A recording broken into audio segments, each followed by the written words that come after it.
Hello friends. Hello friends. आज हम paper जो जूनियर असिस्टेंट का हुआ हाई कोर्ट का उसका एनालिसिस करेंगे। पहले हम कंप्यूटर सेक्शन को करते हैं और डिटेल में करेंगे। आई होप कि हम दोनों की हेल्प हो जाए, कुछ आप सीख लो और कुछ मैं सीख लूँ। सो पहला क्वेश्चन देखते हैं, 56 क्वेश्चन जो है, which of the following statement are correct. Correct पूछा हुआ है हमें, ठीक है, करेक्ट पूछा है। तो पहली स्टेटमेंट कह रहा है multiple multi processing always require multiple CPUs, ठीक है। तो हमें इस स्टेटमेंट को इस तरह से देखना है कि हमें मतलब अगर नॉलेज ना भी हो, हमें इस बारे में नहीं भी पता हो, तभी हम इसको सॉल्व कर पाएंगे क्वेश्चन को, ठीक है। तो यहाँ पे कहा है ऑलवेज, हमेशा, ठीक है। तो ऑलवेज जो होते हैं ना, एक्सट्रीम स्टेटमेंट्स होते हैं, मैक्सिमम केसेस में रॉन्ग होते हैं, ठीक है। मतलब मैक्सिमम केसेस में, 100% नहीं कह रहा हूँ, बट मैक्सिमम मतलब जो बस होते चांसेस ये रॉन्ग ही होते हैं। तो अगर फर्स्ट स्टेटमेंट रॉन्ग लेंगे हम, तो ऑल फोर वाला तो पहले ही कैंसिल हो गया, क्योंकि एक स्टेटमेंट रॉन्ग होगी, ये भी कैंसिल हो जाएगा। टू और फोर और थ्री और फोर, टू और फोर में और थ्री और फोर में कॉमन क्या है, फोर, मीन फोर वाले ठीक है। अब हमें देखना है टू और थ्री स्टेटमेंट। तो टू स्टेटमेंट में क्या कहा हुआ है हमें, टू स्टेटमेंट थर्ड पढ़ते हैं, a single CPU can appear to run multiple task through time sharing. ये स्टेटमेंट जो है, एक सिंगल सीपीयू जो है ना, एक सीपीयू है, ठीक है, वो मल्टीपल टास्क कर रहा है, task one, task two, task three, और वो टाइम शेयरिंग कर रहा है। मतलब T1 को इतना टाइम मिलेगा, T2 को इतना मिलेगा, T3 को इतना मिलेगा। तो स्टेटमेंट थ्री ठीक है। अब स्टेटमेंट थ्री ठीक है तो हमने सेकंड पढ़नी ही नहीं है, तो सी पार्ट इसका ठीक हो जाएगा, ठीक है। अब जो फर्स्ट स्टेटमेंट है ना गलत, ये multiple processing always require multiple, multi processing का बेसिक मीनिंग है कि सिस्टम में मल्टीपल प्रोसेसिंग यूनिट्स जो होते हैं, मल्टीपल कोर्स होते हैं, जो वो साइमल्टेनियसली प्रोसेस एग्जीक्यूट कर सकें, ठीक है। मतलब एक साथ वो प्रोसेस को चला सकें, इसलिए हमेशा मतलब physical separate multiple CPU chips होना नेसेसरी नहीं है, ठीक है। मतलब एक ही अगर एक ही चिप है तो उसमें जो पार्ट्स है ना, कुछ पार्ट्स होते हैं, ठीक है, वो अलग अलग साइमल्टेनियसली काम करें, ठीक है। जैसे पार्ट वन है, टू है, थ्री है, पार्ट वन भी काम कर रहा है, पार्ट टू भी कर रहा है, पार्ट थ्री भी कर रहा है, तो ये मल्टी प्रोसेसिंग हो गई, ठीक है।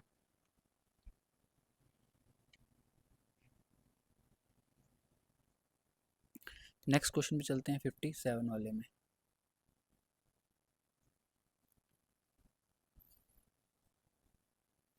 Which of the following is first neural network computer. First neural network computer कौन सा था, ठीक है।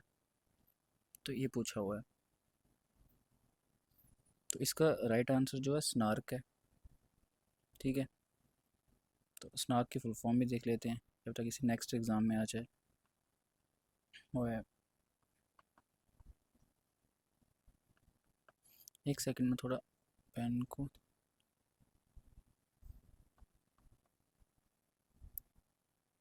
स्टोकास्टिक न्यूरल एनालॉग रीइंफोर्समेंट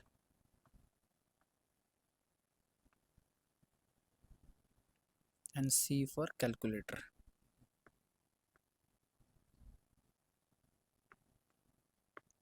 ठीक है। स्नार्क की फुल फॉर्म है। तो फर्स्ट न्यूरल कंप्यूटर, जो न्यूरल नेटवर्क कंप्यूटर है, वो इसने बनाया था, ठीक है। और कब बनाया था, ये 1951 में बनाया था। किसने बनाया था, ये developed by Marvin Minsky and dean Edmund, ठीक है।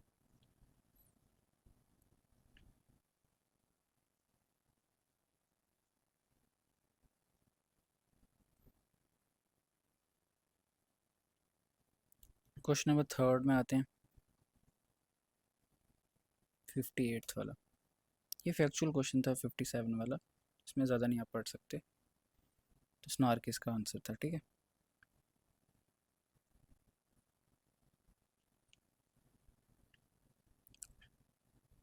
अब क्वेश्चन नंबर है 58th वाला, which of the following statement is correct. Correct पूछा है हमें, an operating system in necessity to run an application software. ठीक है, अगर आपको ये नहीं आ रहा मतलब पता नहीं है, ठीक है, हालांकि स्टेटमेंट ठीक है पर आपको नहीं आ रहा तो आप इसको ऐसे मार्क कर दो, नेक्स्ट पे चल जाओ। Some embedded systems can operate without a traditional operating system. ठीक है, अगर ये भी आपको नहीं पता है, इसमें कीवर्ड है सम, याद रखना। ठीक है, सम वाले जो होते हैं ना, सम, फ्यू, ये मैक्सिमम टाइम ना सही होते हैं। ठीक है, तो हो मैक्सिमम टाइम, श्योर नहीं कह रहा हूँ बट मैक्सिमम टाइम ठीक होते हैं। फिर उसके बाद क्या, थर्ड वाला, BIOS is loaded into RAM during booting. ठीक है, तो ये भी अगर आपको नहीं पता है, हालांकि ठीक स्टेटमेंट है बट अगर आपको नहीं पता है इसको भी ऐसे रखें, पहले सारी स्टेटमेंट पढ़ लेनी है। फिर है BIOS is a type of application software. ठीक है, जो बायोस है वो एप्लीकेशन सॉफ्टवेयर बोला हुआ है। ठीक है, क्या बायोस एप्लीकेशन सॉफ्टवेयर है? नहीं है। बायोस क्या होता है? फिर्मवेयर होता है, एप्लीकेशन सॉफ्टवेयर नहीं होता है। वो थोड़ा बहुत कंप्यूटर पता होगा और वो नहीं पता है। अब फोर्थ वाला गलत है, फोर्थ वाला ऑल फोर तो चले गए और ये भी चले गया। ठीक है, क्योंकि इसमें फोर है, फोर वाला गलत है। अब रह गया 1 2 एंड 1 2 3, इन दोनों में कॉमन क्या है? 1 2 कॉमन है, 1 2 कॉमन है, मतलब पहला भी ठीक है दूसरा भी ठीक है, सिर्फ थर्ड स्टेटमेंट हमें पता होनी चाहिए। ठीक है, तो बायोस जो है वो रैम में लोड होता है। ठीक है, जब कंप्यूटर ऑफ होता है तो रोम में पड़ा होता है। ठीक है, जैसे कंप्यूटर स्टार्ट होगा, ठीक है, बूटिंग होगी तो वो रोम से रैम में चले जाएगा। ठीक है, तो बी पार्ट इसका सही आंसर है। ठीक है, मतलब आप अगर फोर्थ आपको पता होगा ना स्टेटमेंट, तो आप दो और एलिमिनेट कर सकते हो। ठीक है, नेक्स्ट क्वेश्चन 59th वाला, which of the following statement is correct. ठीक है, पहले सारी स्टेटमेंट्स पढ़ लेते हैं। हमें लिखा हुआ है every cache miss results in data being fetched from RAM. नहीं पता चल रहा तो ऐसे मार्क करो। ठीक है,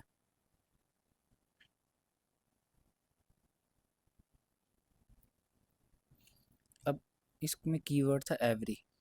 एवरी कह रहा है हर एक, मतलब हर एक जो है ना, एवरी ये कीवर्ड है इसमें, तो एक्सट्रीम स्टेटमेंट है हर एक। तो एवरी वाले जो है ना मैक्सिमम टाइम रॉन्ग होते हैं। अगर आपको इतना पता होगा ना तो आपका फर्स्ट वाला जो रॉन्ग है, ठीक है, मतलब बाकी स्टेटमेंट पढ़नी भी नहीं है, ऑल तो रॉन्ग हो जाएगा। वन वाला यहाँ से भी गया, वन वाला यहाँ से भी गया, बिना पढ़े आपको क्वेश्चन नंबर ये वाला 59 वाला हो जाएगा। ठीक है, तो इजी तरीके से हो जाएगा एवरी, बाकी अगर पढ़ने की ज़रूरत भी नहीं है आपको।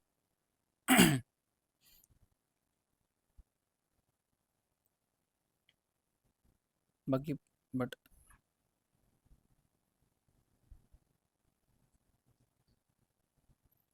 जो कैश है वो सेकेंडरी मेमोरी का पार्ट नहीं होता है, वो प्राइमरी का होता है।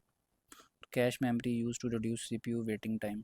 ठीक है, मतलब ये सीपीयू है, ठीक है, इसको कुछ प्रोसेस करना है, यहाँ से रैम के पास जाएगा, इंस्ट्रक्शन भेजेगा, रैम वापस भेजेगी। ठीक है, तो यहाँ पे इसको टाइम लग जाएगा। कैश मेमोरी इसी पे होगी, मदरबोर्ड पे, मतलब रैम से ज़्यादा पास होगी तो यहीं से इसको ऑपरेट कर सकता है। ठीक है, पास है तो टाइम कम हो जाएगा। ठीक है, वही क्वेश्चन नंबर 60 थे।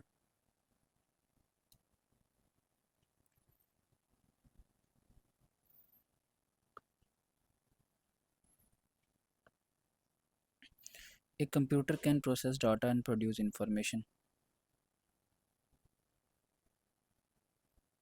अब कंप्यूटर का काम क्या होता है? यही तो होता है, डाटा प्रोसेस करता है और इन्फॉर्मेशन हमें देता है। ठीक है, एक computer can think and make decision on its own like a human, like a human, हमारी तरह। कुछ भी कर लो, कंप्यूटर इंसान की तरह नहीं हो सकता। ठीक है, उसके जैसा काम कर सकता है बट इंसान की तरह नहीं सोच सकता, क्योंकि कंप्यूटर जो है ना वो पर्टिकुलर इंस्ट्रक्शंस पे काम करते हैं। ठीक है, वो लॉजिकली काम करते हैं। ठीक है, जैसे कंप्यूटर को काम दोगे आप कि समझ लो, एक गिलास है, उसमें रोबोट है, उसमें पानी डालना है। ठीक है, तो वो पानी डाल देगा। ठीक है, लेकिन ह्यूमन जो है ना, वो पानी जब डालेगा वो यहाँ से पानी डाल सकता है, यहाँ से डाल सकता है, यहाँ से डाल सकता है, जहाँ से उसका मन करेगा वो डाल सकता है। बट रोबोट जो है वो पर्टिकुलर एक ही तरह से बार बार बार बार पानी डालेगा। तो वो काम तो कर रहा है, पानी भर रहा है वो गिलास में, लेकिन वो ह्यूमंस की तरह नहीं भर रहा। ठीक है, ह्यूमंस की तरह वो डिसीजन या थिंक कर सकता। ठीक है, तो ये बी स्टेटमेंट गलत हो जाएगी। सो कौन सी स्टेटमेंट ठीक हो जाएगी? Only statement one is true. फिर है 61 वाला, which of the following statement is correct. अब देखो, मैंने बोला था आपको एक्सट्रीम स्टेटमेंट 100%, कोई भी 100% एफिशिएंट नहीं हो सकता, ठीक है। अब एंटीवायरस कैन गारंटी 100% प्रोटेक्शन, 100% है तो अगर इसको गलत मान ले हम, ठीक है, तो ऑल फोर तो पहले ही गलत हो गया और 2 और 4 भी गलत हो गया। और ए और सी पार्ट को देखो, 1 और 3 आंसर, 1 और 3 इसमें है और सिर्फ सेकंड स्टेटमेंट को पढ़ना है हमें। Every malware is virus, every, फिर से मैंने कहा था आपको एवरी स्टेटमेंट,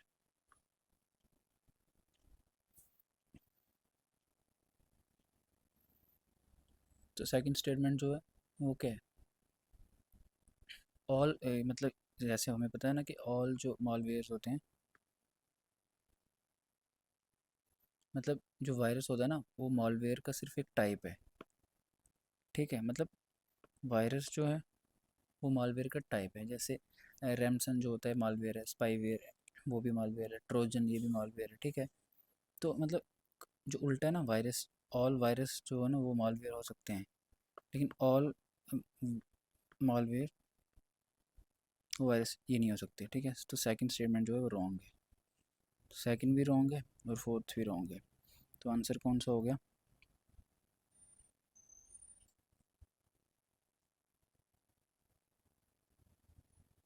ए पार्ट, 1 और 3, ठीक है। नेक्स्ट क्वेश्चन 62 वाला,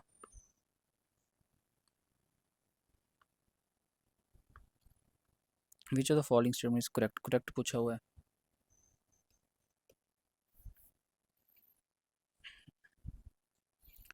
अब इसमें क्वेश्चन को भी हम कैसे पढ़ेंगे, ठीक है, वो देखते हैं। जैसे स्टेटमेंट लिखी हुई है, first RAM is both readable and writable, ठीक है। रोम कैन नेवर बी मॉडिफाइड, अगर रोम मॉडिफाइड ही नहीं कर पाए हम, तो फिर रोम जैसे एच डी डी है, हार्ड ड्राइव है, ठीक है। अब उसमें हम कभी डाटा ऐड कर रहे हैं, कभी डाटा उसमें से माइनस कर रहे हैं, ठीक है, तो मतलब उसको हम मॉडिफाई तो कर रहे हैं ना, तो ये स्टेटमेंट जो है वो गलत है। और नेवर विल एक्सट्रीम, टू वाला गलत हो गया, टू यहाँ से चले गया, टू यहाँ से चले गया, और ऑल तो गलत हो जाएगा। बाकी स्टेटमेंट पढ़ने की ज़रूरत भी नहीं है, बी पार्ट आपको ठीक हो जाएगा। क्वेश्चन नंबर 63,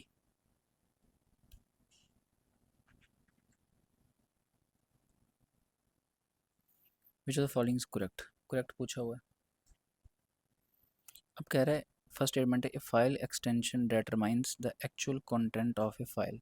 वो एक फ़ाइल है जैसे apple dot P D F, apple dot M P three, ठीक है, apple dot M P four.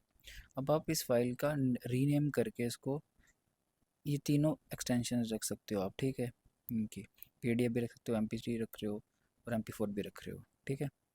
तो एप्पल में डाटा सेम रहेगा बट आप उनकी एक्सटेंशंस चेंज कर सकते हो, उससे एक्सटेंशन से हमें पता है, file extension determine the actual content नहीं बता सकता वो, ठीक है, हमें।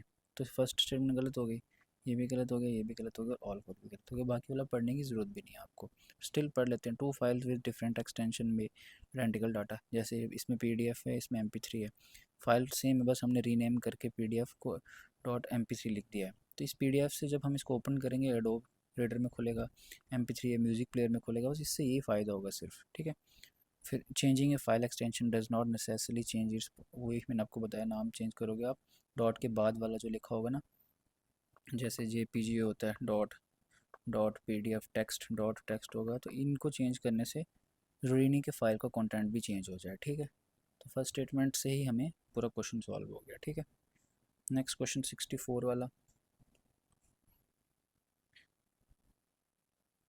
विच of the following correct, correct पूछा हुआ है। तो एक्सट्रीम, पहले आपको स्टेटमेंट्स में एक्सट्रीम वर्ड्स ढूंढने हैं। एलिमिनेट का मतलब होता है पूरी तरह ख़त्म कर देना, ठीक है। तो एलिमिनेट से अगर थर्ड स्टेटमेंट गलत है तो ये भी गलत हो जाएगा। हमें क्या पूछा है, वो करेक्ट, करेक्ट पूछा है, ठीक है। तो थर्ड स्टेटमेंट जो है वो गलत है, ठीक है, तो ये हो जाएगा और ये दोनों गलत हो जाएंगे, ठीक है। फिर रह गया 1 2 और 4, 2 और 4, 2 और 4 टू कॉमन, सिर्फ फर्स्ट स्टेटमेंट पढ़नी है हमें। Cloud computing means data is stored on remote servers, तो ये ठीक है। क्लाउड कंप्यूटिंग का यही मतलब होता है कि रिमोट सर्वर्स मतलब दूर दूर सर्वर्स हैं, हम यहाँ, हमारा लैपटॉप यहाँ पड़ा हुआ है और हमारा डाटा कहीं जी ड्राइव में पड़ा हुआ है कहीं पर, ठीक है, कहीं एप्पल क्लाउड में पड़ा हुआ है, आई क्लाउड में पड़ा हुआ डाटा। तो ये रिमोट रिमोट सर्वर्स का मतलब सर्वर दूर दूर पड़े हैं। तो इसका आंसर हो जाएगा बी पार्ट। मतलब एक स्टेटमेंट से ही हमारा क्वेश्चन ठीक हो सकता है, मतलब 50% चांस है, तो ये ईजी है। फिर 65 वाला question, Unicode was developed to represent characters from multiple language.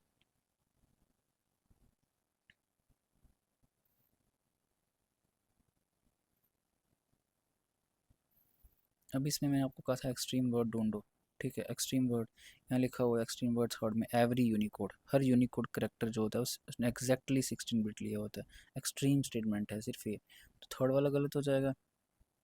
ये भी गया, ये भी गया, और 1 2 और 4 सिर्फ सेकंड स्टेटमेंट पढ़ना है। एस की is a subset of Unicode. हमें पूछा हुआ थर्ड, देखो हमें पूछा हुआ करेक्ट, तो थर्ड करेक्ट होना चाहिए, तो थर्ड किस में है, मतलब थर्ड करेक्ट होना चाहिए बट थर्ड करेक्ट नहीं है, मीन्स थर्ड, एक तो ये करेक्ट नहीं है, गलत है। तो स्टेटमेंट 1 और 2 में से सिर्फ हमें स्टेटमेंट सेकंड पढ़नी है, ठीक है। तो स्टेटमेंट सेकंड देखते हैं,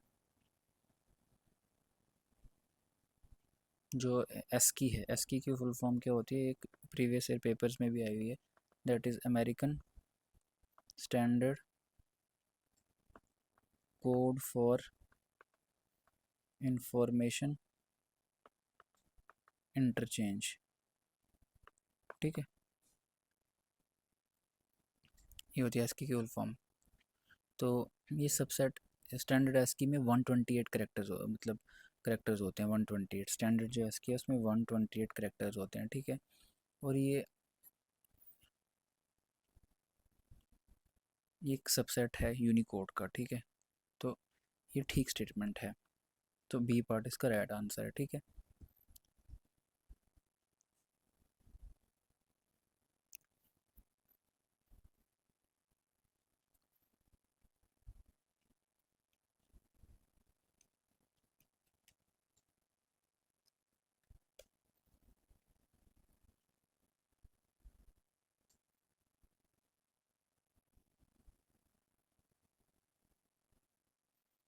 यूनिकोड का मतलब है, यूनिकोड ना एक मतलब यूनिवर्सल करेक्टर एनकोडिंग स्टैंडर्ड है, ठीक है। जिसका पर्पस होता है मतलब कंप्यूटर्स की दुनिया को डिफरेंट डिफरेंट लेटर्स जो होते हैं, नंबर सिंबल्स या इमोजीज जो होते हैं, उनको यूनिकली रिप्रेजेंट करना, ठीक है, मतलब स्टैंडर्ड। जैसे जैसे यूनिकोड लिखा होता है ना, मतलब U+0041, U+0042, ठीक है।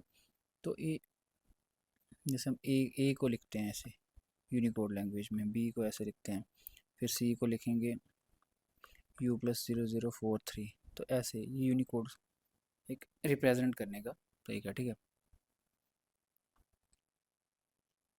Next question 66, which of the following is not a type of computer code.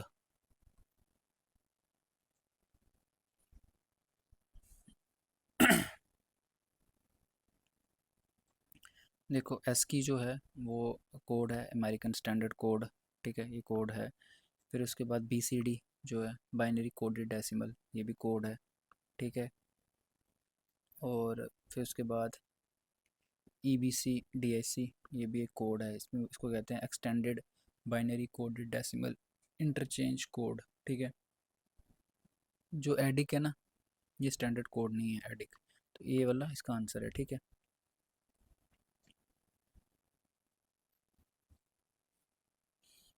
जो एस की होता है ना, एस की 7 बिट होता है, याद रखना। BCD जो होता है इसमें डेसिमल डिजिट को 4 बिट दिया होता है, और ये ABCDIC इसमें 8 बिट होता है, तो ये याद रखना कहीं काम आ जाए, 7 4 और 8 बिट, ठीक है। Next question, which are the following design to control the operations of computer. Computer के ऑपरेशंस कौन कंट्रोल करता है, 67th क्वेश्चन। यूज़र करता है, एप्लीकेशन सॉफ्टवेयर करता है, सिस्टम सॉफ्टवेयर करता है, या यूटिलिटी सॉफ्टवेयर करता है।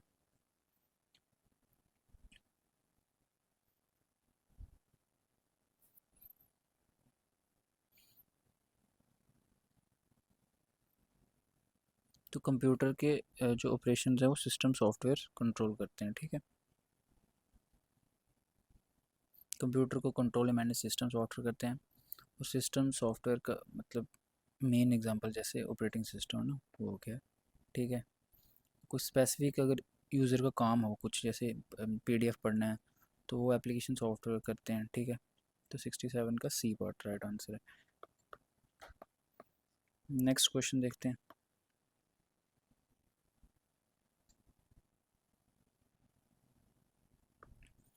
67 वाला हो गया।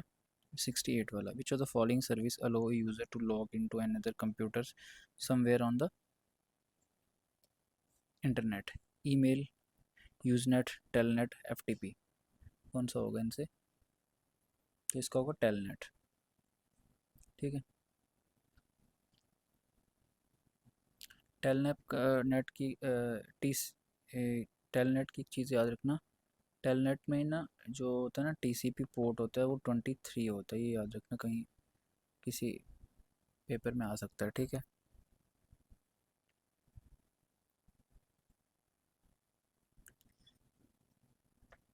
एफटीपी जो है ना, एफटीपी फाइल ट्रांसफ़र के काम आता है, ठीक है। ईमेल में मेल भेजते हो आप, सो ये सब।